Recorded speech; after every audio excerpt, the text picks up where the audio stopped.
Assalamualaikum warahmatullahi wabarakatuh. Dan juga salam sejahtera untuk semuanya. Hormat saya untuk Yang Mulia Ketua Mahkamah Konstitusi dan para hakim-hakim dari Mahkamah Konstitusi yang bersidang hari ini. Tembakau itu sesuatu tanaman asing yang dipaksakan ditanam di Indonesia untuk pembentukan modal bagi kekuatan merkantilisme dan industri di negeri Belanda yang waktu itu menjajah Indonesia.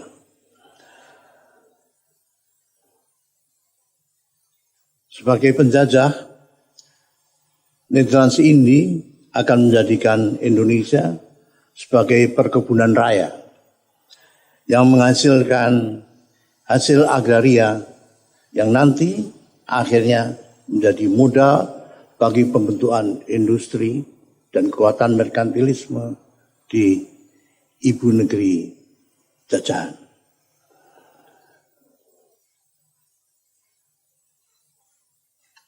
Orang Indonesia menanam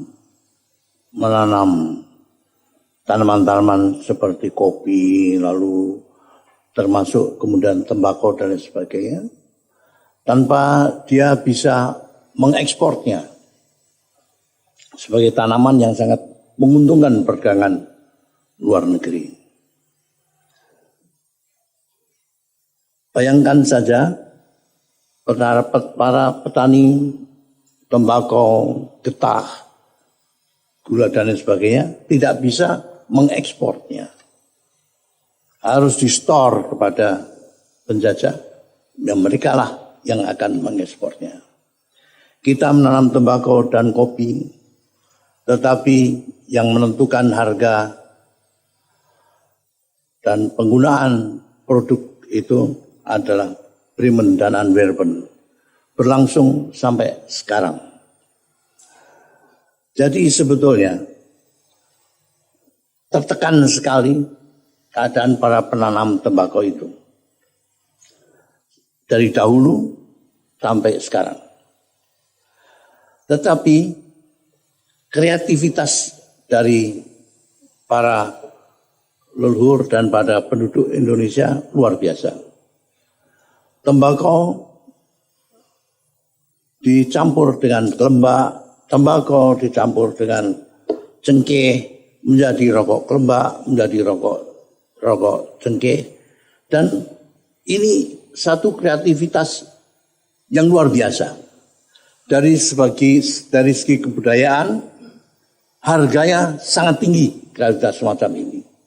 Ini menunjukkan daya adaptasi bangsa Indonesia, yang ternyata bangsa yang tidak asli, bahasanya tidak asli, tanaman tidak asli, mulai dari padi sampai irigasi, mentok, itik, semua tidak asli, sapi tidak asli, tetapi toh bisa diadaptasi dengan kreatif. Singkong tidak asli, tetapi lihat saja, singkong bisa memproduksi jadi lemet, jadi macam-macam. Itu harus ada tempat untuk diperkembangkan dan dihargai daya adaptasi bangsa. Bahasanya tidak asli, roh, batin, sukma, raga, nama-nama Soekarno, Soeharto, Muhammad Yamin, semua tidak asli. Rendra tidak asli, tetapi toh bisa melahirkan kepribadian yang asli. Ini aspek budaya yang harus dihargai dan diperkembangkan. Rokok kretek. Rokok kretek itu sekarang dalam masa Krismon bisa bertahan dengan baik karena cengkehnya dari dalam negeri, kertasnya dalam negeri, tembakau dalam negeri, sausnya dalam negeri, lalu konsumennya yang terbesar dalam negeri, sehingga akhirnya menjadi satu kekuatan ekonomi yang baik. Tentu saja sebagai seniman dan budayawan, saya sangat menghargai, sangat mempertimbangkan sekali proses pembangunan. Maka saya menganggap bahwa survival dari rokok kretek ini itu membantu kekuatan pembangunan Indonesia.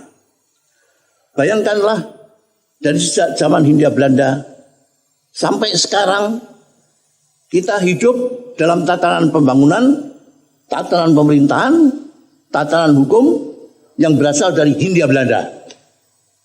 Tidak mandiri.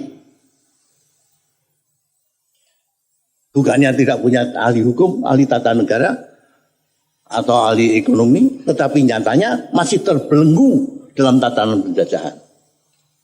Hukum yang kita miliki tidak bisa membela Pancasila. Padahal Pancasila sangat penting. Pelanggaran terhadap hak asasi manusia, sekarang sudah ada hukum-hukumnya. Tetapi pelanggaran terhadap kedaulatan rakyat, pelanggaran terhadap keadilan sosial, kalau dilanggar tidak ada hukumnya. Nah, dalam ekonomi kita tidak pernah membangun industri hulu, tidak pernah membangun modal dalam negeri, infrastrukturnya saja ada. Karena apa? Karena kita terikat pada hukum penjajah, Ordonansi Pajak tahun 1925.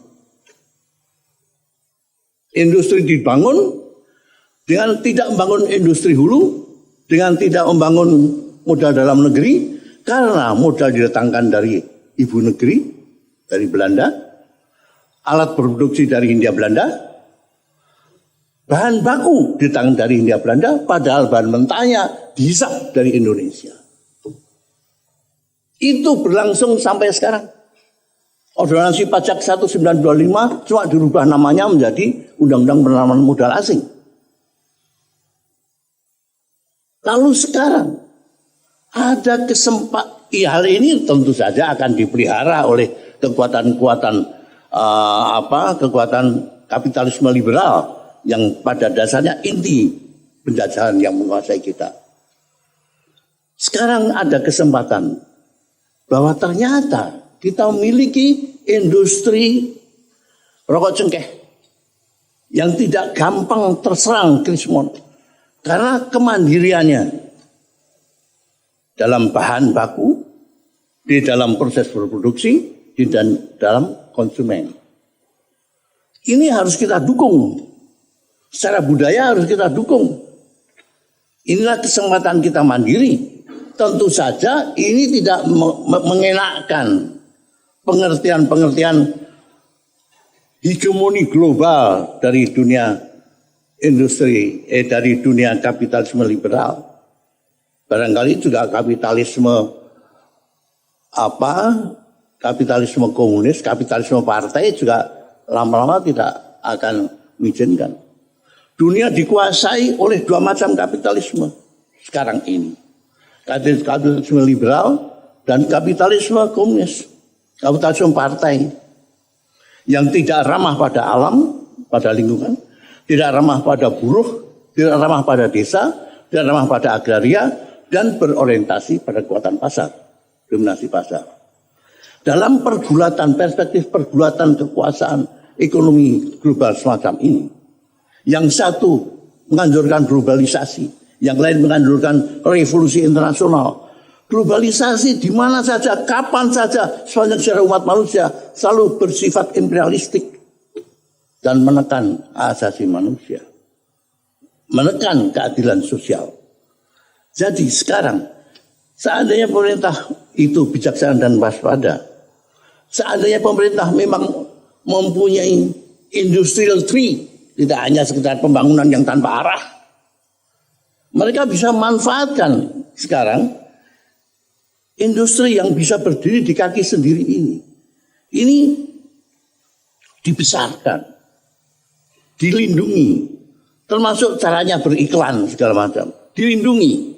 Lalu kemudian mereka sebetulnya bisa diberi kesempatan menjadi captain of industry, menjadi pintu untuk berdirinya kekuatan nasional. pintu untuk pembentukan modal nasional, modal dalam negeri. Supaya mereka akhirnya bisa membantu industri hulu. Supaya ekspansi dari usaha mereka tidak ke furniture, tidak ke real estate, seperti mana ditekan-tekan waktu Orde Baru. Karena industri kunci dikuasai oleh beberapa cukong saja dan diawasi oleh kekuatan luar negeri. Jadi sekarang kalau pada datang masanya kita akan membebaskan diri, kita harus mencari kekuatan ekonomi apa ya yang bisa memelopori pembentukan industri modal dalam negeri dan lalu membentuk industri hulu. Krakatau Steel misalnya, kenapa tidak dibangun oleh kekuatan-kekuatan yang mampu membentuk modal dalam negeri? Krakatau Steel tidak bisa mengolah steel, apa itu? Hanya tidak bisa mengolah pasir besi, apa itu? Lambang-lambang penjajahan saja. Tipu-tipu dari kaum penjajah saja. Nah, kalau akhirnya ini ada kekuatan bisa membentuk modal dalam negeri, disahkan, ayo sekarang bikin industri hulu. Krakatau Steel diperbaiki, listrik diperbaiki, bendungan-bendungan diperbaiki, airport, alat-alat komunikasi, semua diserahkan kepada perusahaan-perusahaan semacam ini. Itu kan menguntungkan sekali. Oleh karena itu, dari segi etika dan dari segi hukum yang bebas dari aspirasi penjajah, kita harus menaruh perhatian kepada faktor ini. Dan akhirnya, kalau alasannya kesehatan dan lain sebagainya, tidak fair. Junk food merajalela, tapi karena itu ulah dari kekuatan asing, ya dilindungi. Tapi kekuatan-kekuatan dalam negeri, di mana saja, akan ditekan demi hegemoni utara. Ekonomi kekuatan pembangunan kapitalisme liberal ataupun kapitalisme partai. Saya kira kita sebagai bangsa harus melawan kekuatan itu dan harus dengan rajin dan dengan setia, dengan semangat patriotik membela kesempatan-kesempatan bangsa kita untuk bangkit, terutama di bidang ekonomi pembangunan. Wassalamualaikum warahmatullahi wabarakatuh.